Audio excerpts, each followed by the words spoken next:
With story 53, Absalom's rebellion, we begin to hear of some of David's sons, in particular his one son Absalom. In all of Israel, there was no one praised so much for his good looks as Absalom. He had a thick head of hair. When he cut it at the end of the year, it weighed about 6 pounds.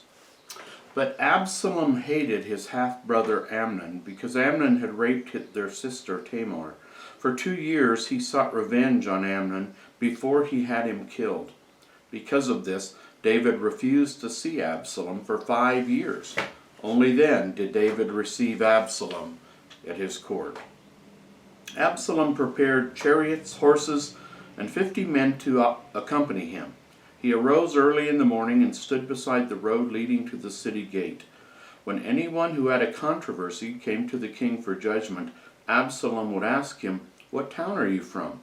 Wherever he was from, Absalom would say, "Your claims are good and right, but the king has not appointed anyone to hear you.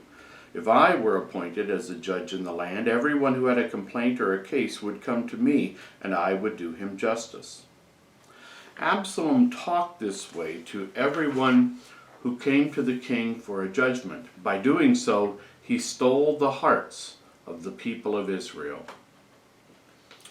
Even the great King David and his family were not immune to the hazards of being a king. And as is often the case, it doesn't take too long before one of the king's sons decides that he would make a better king than his father. And so was the case with Absalom as well. After 4 years of talking and befriending people in Israel, Absalom asked the king, "Let me go back to Hebron to keep a vow I made to the Lord when I was living in Geshur. I vowed that if the Lord would bring me to Jerusalem, I would serve the Lord in Hebron." "Go in peace," the king told him. So he went to Hebron. Secretly, Absalom sent messengers to all the tribes of Israel, who said, "When you hear the horns sounding, say, 'Now Absalom reigns in Hebron.'" 200 men from Jerusalem had gone along with Absalom to Hebron. They went innocently and knew nothing of Absalom's plans. While he was offering sacrifices, Absalom sent for Ahithophel, David's counselor, to come to Gilo. Meanwhile, the conspiracy grew stronger, and the number of people with Absalom continued to increase. A messenger reported to David, "The hearts of the men of Israel are with Absalom." Good-looking, long-haired Absalom had a fair amount of success in turning the people of Israel against his father and David in favor of him. And what he was kind of proposing was an alternate way, all carefully calculated to try to steal the hearts of the people so that he could one day supplant his father as king. Then David said to all his officials who were with him in Jerusalem, "Come, let us flee, or we will not escape Absalom. Hurry, so he doesn't catch us." "We are ready to do whatever you, our lord the king, decide," they said. So the king left and took all of his household with him, but he left 10 women to take care of the palace. The king went on foot, and the people followed. He stopped at a place some distance away, but his officials went on. Many people passed by. Finally, the king himself crossed the brook Kidron and traveled toward the wilderness. The priest Zadok and the Levites brought the ark of God, but David told them, "Carry the ark back into the city. If I find favor in the eyes of the Lord, he will bring me back again." Then he told Zadok to take his 2 sons along with him back to Jerusalem, and to send him word when peace returned to Jerusalem. Then David ascended Mount Olivet, crying as he went, his head covered, walking barefoot, and all people followed in the same way. When David was told Ahithophel is one of the conspirators with Absalom, he prayed, "O Lord, turn the counsel of Ahithophel into foolishness." At the top of Mount Olivet, David met Hushai, clothes torn and dirt all over him. "If you will go with me, you will be a burden," David told him. "But if you return to the city and tell Absalom, 'I will be your servant, O king,' as I have been your father's servant, then you can frustrate Ahithophel's advice. Zadok and Abiathar the priest will be there. Whatever you hear in the king's house, tell to Zadok and Abiathar. They can send anything you hear to me with one of their sons, Ahimaaz or Jonathan's. So Hushai, David's friend, went into the city when Absalom entered Jerusalem. David was planting, almost a kind of spy, if you will, someone on the inside who could tell him what was going on with his son Absalom, who was trying to take over from David. As David approached Bahurim, Shimei, a man from Saul's family, came out of the town cursing David. He threw stones at David and his officials, even though troops and the special guard surrounded David. "Get out of here, you man of blood," Shimei shouted. "The Lord has handed the kingdom over to your son Absalom, because you are a man of blood." "My own son is trying to take my life," David told his officers. "Let this man curse, for the Lord has told him to." Then he traveled on to his destination. Hushai, David's friend, became a counselor to Absalom. When Ahithophel advised Absalom to attack David's forces when they were weak, strike with terror to scare the people, but kill only David, Hushai advised Absalom to get the support of everyone in Israel for gathering a large army to attack David wherever they could find him. "David and his men are fierce fighters, so none of them should be left alive," Hushai said. Absalom chose to follow Hushai's plan. David organized the people who were with him, setting captains over them. He commanded Joab, Abishai, and Ittai, the 3 captains. "Deal gently, for my sake, with the young man Absalom." All the people heard the king's instructions about Absalom. They went into battle in the woods of Ephraim. David's men defeated the army of Israel, slaughtering 20,000 men. The forest claimed more lives than the sword. So Absalom is plotting to overthrow his father David, but even in the face of that, David gives instructions to be gentle with him in the ensuing battle. David seemingly leaves things in God's hands here, trusting that God would deliver him. But he doesn't seek vengeance, or he doesn't get mean or spiteful about his son Absalom. Absalom happened to meet some of David's men. He was riding on a mule. As it went under the thick branches of a huge oak tree, his hair caught on the oak, and he was left hanging in the air between heaven and earth when the mule went out from under him. A man saw what happened and told Joab, one of David's captains, "I saw Absalom hanging in an oak." "Why didn't you kill him?" Joab asked. "I would have given you 10 shekels of silver and a belt." "I heard what the king told you about Absalom," the man said. "Nothing is hidden from the king. I would put my own life in jeopardy, and you wouldn't help me." "I can't waste time with you," Joab said. Then he took 3 javelins and plunged them through the heart of Absalom while he was still alive, hanging from the oak. Then 10 of Joab's armor-bearers struck and killed Absalom. Joab had the trumpet sound so the people would stop pursuing Israel and end the fighting. They threw Absalom into a great pit in the woods and covered him with a huge pile of stones. When David heard that Absalom had been killed, he mourned for him, saying, "O my son Absalom, my son Absalom, if only God had let me die instead of you. O Absalom, my son, my son." It's a sad and kind of tragic story, and one that many times when we learn it as kids, the main point becomes this rather quirky detail of how Absalom and his beautiful long hair actually turns out in a way to be his undoing. As he's traveling along under some low-hanging oak trees, his hair gets entangled, his mule walks up from beneath him, and he's left hanging there, and there the supporters of David find him, and they ultimately kill him. David mourns the loss of his son, but he also understands that Absalom had proposed to do great evil against him, and God had provided, and Absalom's life was taken from him.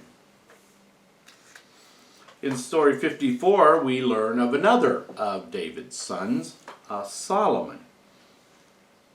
When King David was very old, he had Zadok the priest, Nathan the prophet, and Benaiah take Solomon to Gihon and anoint him king over Israel. Then blow the trumpets as you return, David said. Shout, long live King Solomon, and bring him to sit on my throne and reign in my place. I have appointed him ruler over Israel and Judah. When it became obvious that David would soon die, he gave Solomon, his son, these instructions. I am about to go the way of all the people. Be strong, show yourself to be a man.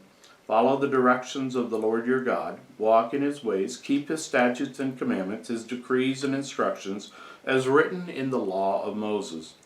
Then you will prosper in all that you do wherever you go. With all my heart, I wanted to build a house of rest for the ark of the covenant of the Lord. I made some preparations for the building, but God said to me, you shall not build a house for my name, because you have been a warrior that killed people. I have chosen Solomon to build my house.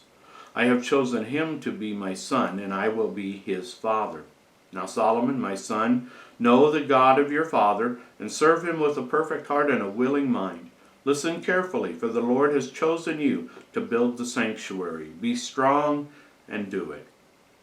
David gave Solomon the plans that he had made for the temple and the surrounding chambers. Then David slept with his fathers and was buried in the city of David. He reigned over Israel 40 years, 7 years in Hebron and 33 years in Jerusalem.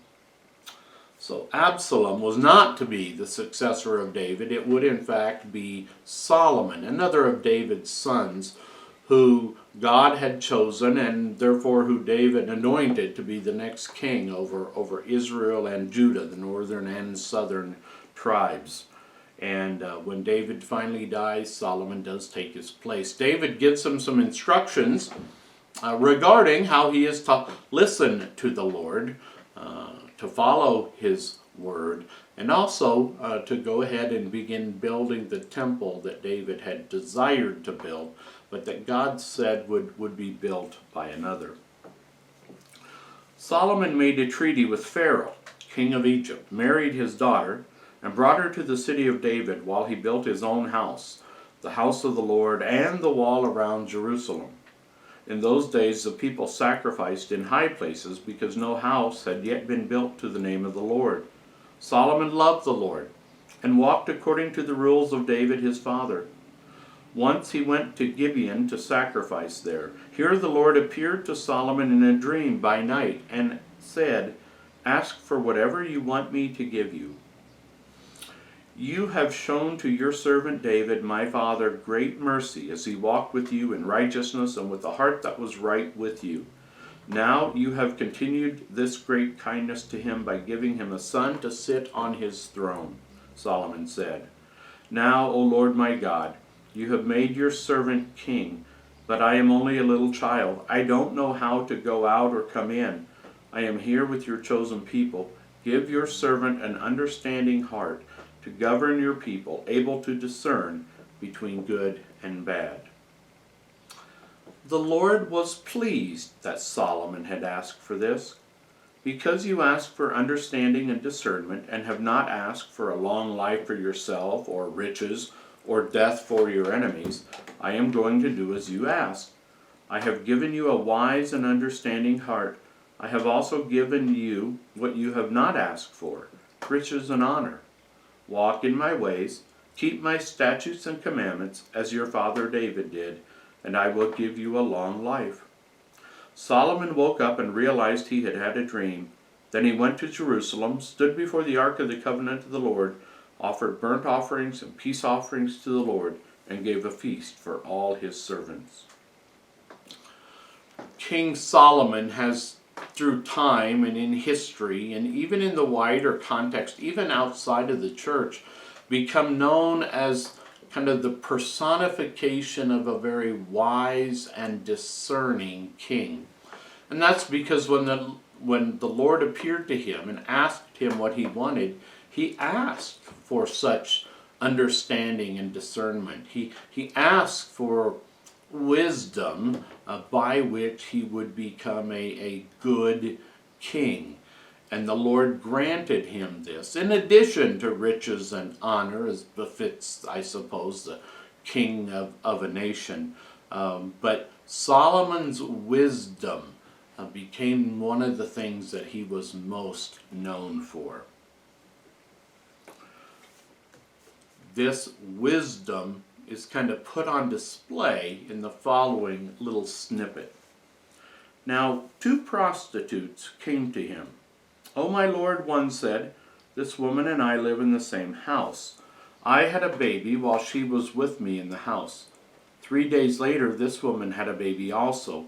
We were alone in the house. No one else was there, only the 2 of us. This woman's child died in the night because she lay on top of him. Around midnight, she got up and took my son from me while your servant slept. She laid it next to her and laid her dead child next to me. When I got up in the morning to nurse my child, it was dead. When I looked more closely, I knew it was not my son. This other woman insisted, 'The living one is my son and the dead one is your son.' But I said, 'No, the dead son is your son and the living one is my son.' This is what they told the king. But the king said, 'Bring me a sword.' So they brought a sword to the king. 'Divide the living child in 2, and give half to one and half to the other,' he said. Then the woman, who really was the mother of the living child, and was filled with love for her son, said to the king, 'Oh, my lord, give her the living child. Don't kill it.' But the other woman said, 'He shouldn't be either mine or yours. Divide it.' Then the king said, 'Give the living child to the first woman. Don't kill it. She is the mother.' When Israel heard of the judgment that the king had made, they respected their king, for they saw that he had God's wisdom to do justly." A simple little story, sounds like it takes a barbaric twist there in the middle. But Solomon has understanding. He has the wisdom to know that the child's true mother would never allow that child to be harmed. And he also suspected that, as is often the case, we humans, after suffering a great loss, we really don't want to see anybody else happy. And he suspected that the second woman was probably acting out of jealousy, and that to her it might be fine if that baby was killed, because then at least neither would have a child. And so Solomon uses that to determine who is the actual mother here of this baby, and he governs very wisely in this case. So this kind of becomes emblematic or a great example of the wisdom that Solomon received from God when he asked for such. In story 55, we will hear of the building of the temple and of Solomon's death. When Hiram, king of Tyre, heard that Solomon had been anointed king to succeed his father, he sent his servants to Solomon because he had always been a friend of David. Solomon sent a message back to Hiram saying, "You know how much my father David wanted to build a house to honor the name of the Lord his God, but he couldn't do it because of the many enemies that surrounded him. Now the Lord my God has given me peace, so that I am determined to build a house to the name of the Lord my God.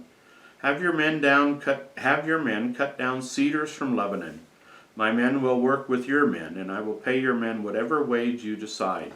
You know that we have no men who have the skill to cut timber like the men from Sidon." Hiram rejoiced when he received the message from Solomon. He sent word that he would have his people bring the cedar timber to the sea, float it to a place where Solomon's men could receive it, and transport it to where it was needed. He asked that Solomon in return supply food for his people. Hiram and Solomon continued this arrangement year after year. There was peace between the two, and they made a treaty with each other. King Solomon drafted 30,000 men from Israel to carry out this work. They worked in shifts, with 10,000 men working in Lebanon each month, Solomon also had 70,000 men moving material and 80,000 men cutting stone in the mountains. They brought huge stone blocks and laid the foundation for the temple. So here we begin to hear the account of the building of what became infamous as this incredible temple that Solomon built to be the permanent, if you will, house of God. Up until this point, it had merely been the tabernacle from many years earlier. The Ark of the Covenant is described as moving around, and now finally it is to receive a permanent home. And it's going to be a place of great beauty, very large, made quite a statement, cut stones, large timbers, kind of the best from all over that part of the world that was put into building this great temple. In the 480th year, after the children of Israel came out of Egypt, and in the 4th year of his reign, Solomon began to build the house of the Lord. It was 90 feet long, 30 feet wide, and 45 feet high. The porch in front of the temple was as wide as the temple, 30 feet, and projected 15 feet in front of the temple. Narrow windows provided light. Rooms were built against the walls forming the outside of the temple. While it was being built, the stones were cut to size before they were brought to the site so that there would be no sound of hammers, axes, or iron tools heard in the building. The roof was made of cedar beams and boards. Solomon lined the interior with cedar boards from floor to ceiling. The floor was made of fir planks. On one end, Solomon built an inner sanctuary, the most holy place. It was 30 feet on each side and made of cedar. This was where Solomon placed the Ark of the Covenant of the Lord. He overlaid this inner sanctuary with pure gold. The cedar altar was covered with gold, and gold chains were placed at the entrance to this inner sanctuary. Solomon hired Hiram, a skilled craftsman from Tyre, to make things from copper and bronze. He made 2 pillars for the porch of the temple, a huge bronze basin for water, 10 movable stands with wheels, pots, shovels, sprinkling bowls, and many decorations. Solomon also brought the things of his father David, the things his father David had dedicated for the temple, the gold, the silver, and furnishings. It took 7 years to complete the building.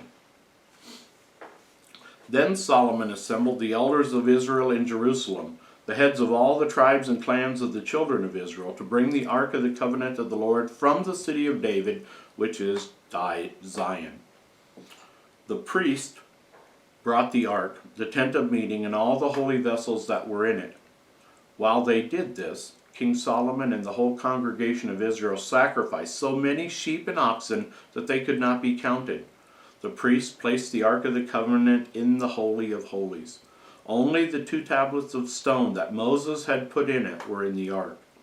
When the priests came out of the Holy of Holies, a cloud filled the house of the Lord. The priests could not complete their service because the glory of the Lord had filled the house of the Lord. The temple in many ways became a permanent extension of the tabernacle, which God had given his people as they wandered in the wilderness after the Exodus.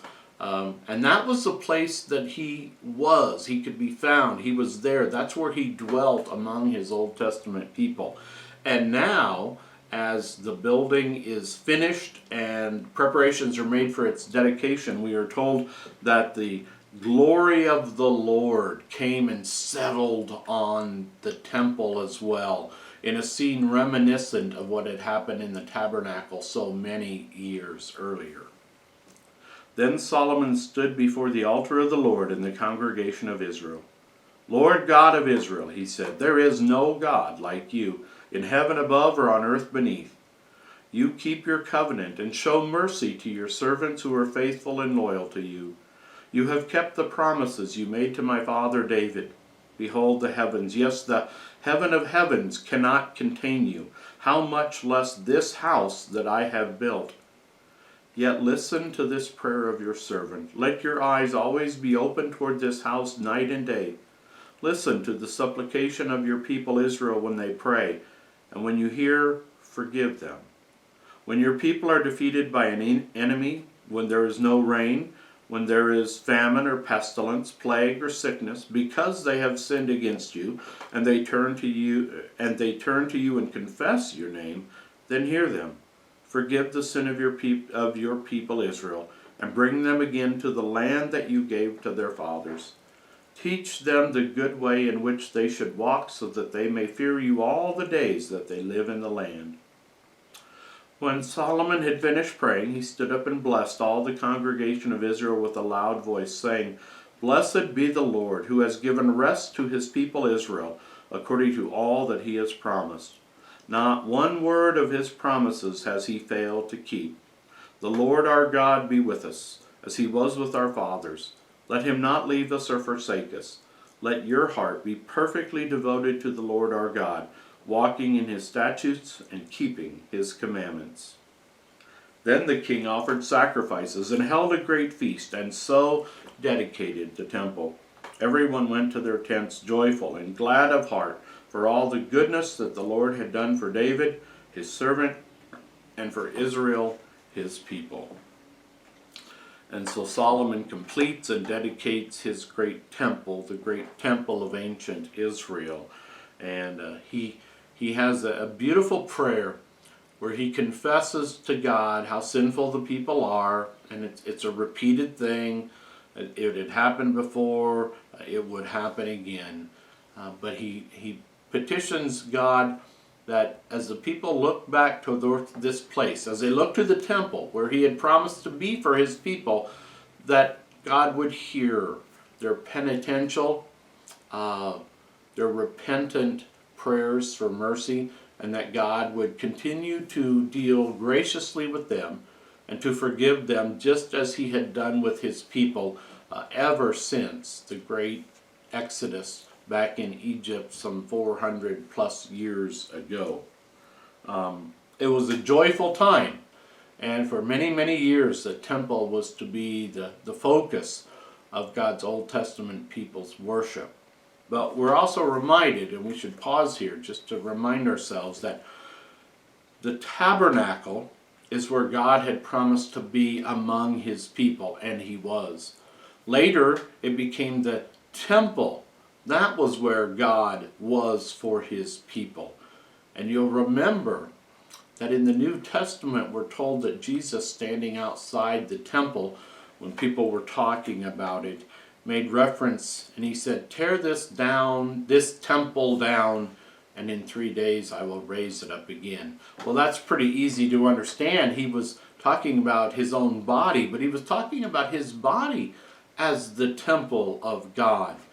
And when you think about it, the body of Christ is where God came to dwell among his people. And it's in Christ that we still turn to today, because that's where God is among his people. And today, it's Jesus and his church where God has promised to be and to be at work among his people and for the benefit of his people.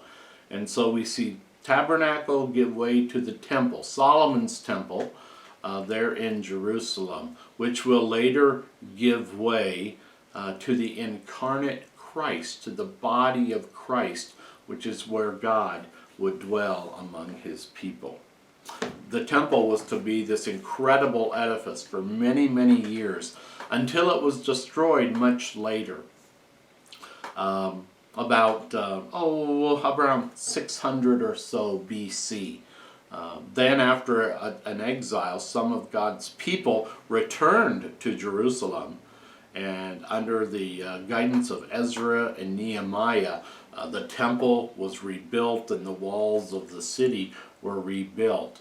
So when Jesus came along, the temple that he visited was not King Solomon's temple, but rather was a later temple But remember, this is all just pointing us forward to the Christ who was to come. But Solomon loved many foreign women. When he was old, these women turned his heart toward other gods, and his heart was not fully devoted to the Lord. Solomon did evil in the sight of the Lord. And once again, we see how some of the great heroes of faith, some of the great characters of the Bible, we see how they are not perfect either. They too are sinful. And Solomon, kind of distracted or tempted with all his wealth and with all of the women, that he too began to do evil in God's sight as he kind of slipped off and began to do things their way rather than God's way. The Lord was angry with Solomon. He said to him, "Since you have done this and have not kept my commandments, I will tear the kingdom from you. But for the sake of David your father, I will not do it while you are alive. I will tear it from your son. I will give only one tribe to your son for David's sake, and for the sake of my chosen Jerusalem." The Lord gave Solomon enemies. Hadad, an Edomite, who had escaped being killed by Joab during David's reign, and Jeroboam, who rebelled against Solomon. Solomon had made Jeroboam ruler over the tribe of Joseph. When Jeroboam left Jerusalem, the prophet Ahijah, who was dressed in a new robe, met Jeroboam along the road. Ahijah tore his new robe in 12 pieces and said to Jeroboam, "Take 10 of these, for the Lord has said that he would tear the kingdom away from Solomon and give you 10 tribes, because he has forsaken the Lord." The rest of what Solomon did and his wisdom writings are written in the records of Solomon. He reigned over Israel 40 years. He died and was buried in the city of David, and Rehoboam, his son, succeeded him. Well, because Solomon was tempted and fell away a little bit from God, failed to do and to follow God's instructions in his later years, God told him that he would ultimately lose the kingdom, and he also foretells that the kingdom will no longer be one united kingdom. King Saul, David, and Solomon had all reigned over one united kingdom of Israel. But after Solomon's death, the kingdom will be split into a northern kingdom, still called Israel, and the southern kingdom of Judah. The 10 tribes to the north, the 2 tribes, if you will, down to the south. Although Judah was primarily made up of one main tribe with one smaller one kind of within it. But here you see God kind of telling Solomon, and then through a messenger telling Jeroboam how the kingdom is soon to be split. And we're told that it was partly because Solomon had failed to remain faithful all the days of his life.